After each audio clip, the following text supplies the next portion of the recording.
Welcome back.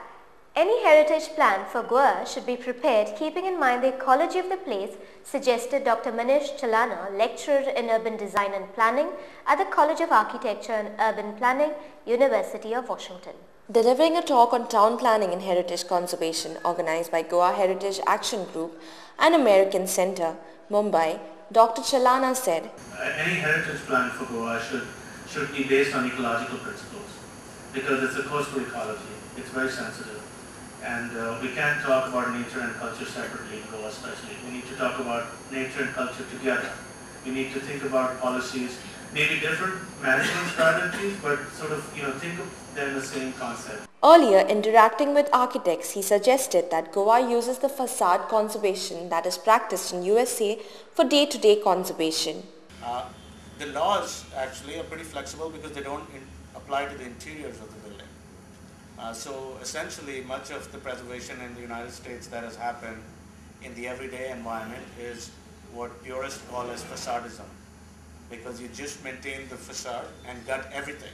Like bulldozers would gut out everything and create new flooring, new beams, nothing, and create absolutely new, stunning, modern interiors. You step in, it's a different world.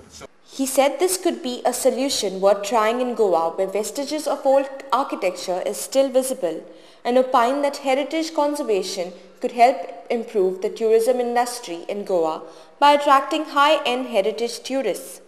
There is still a great deal of sense of place in Goa, despite all that we have been talking about here, bad things that have happened. There's a lot of good that has somehow been retained in piecemeal efforts, as you say, and so there is still that spirit there. You walk in on a street and it's not as pretty and sanitized, which is a good thing. You still get a sense of place, and that's what we need to maintain. In his address, Dr. Chalana pointed out how China was going around creating new townships for the Olympics scheduled there next year. The area under conservation is totally covered with huge billboards so that what is being destroyed there is not visible. And finally, townships like these, which replicate the old alley houses, have been erected, and in some places replicas of the ancient monasteries are put up. He also referred to the movement launched by Delhi residents who succeeded in stopping the minister's bureaucrat developers cabal from destroying the bungalows at Lutyens where high-rise buildings were proposed. He likened this movement to what happened in Philadelphia, where the people objected to the plans to destroy their age-old building for modern high-rises and instead offered a few blocks for modernization while retaining the old architecture in most parts of the town.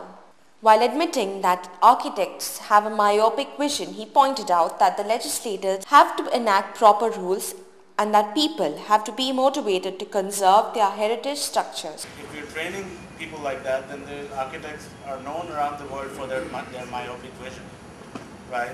And urban designers have started sort of bridging that gap between architects and planners, and they have sort of addressed issues of urban issues better than architects. So, saving the environment is becoming a major concern of the world today, and the biggest threat is garbage. The Our Lady of Saligaon Seminary, along with Our Lady of Lourdes School, organized an environment awareness campaign for their students, which was supported by the Department of Environment and Goa State Biodiversity Board. The campaign was flagged off with a plastic collection drive where the children collected plastic from the surrounding areas and also displayed placards. Also present at the drive was Alessio Sequeira, Minister for Environment.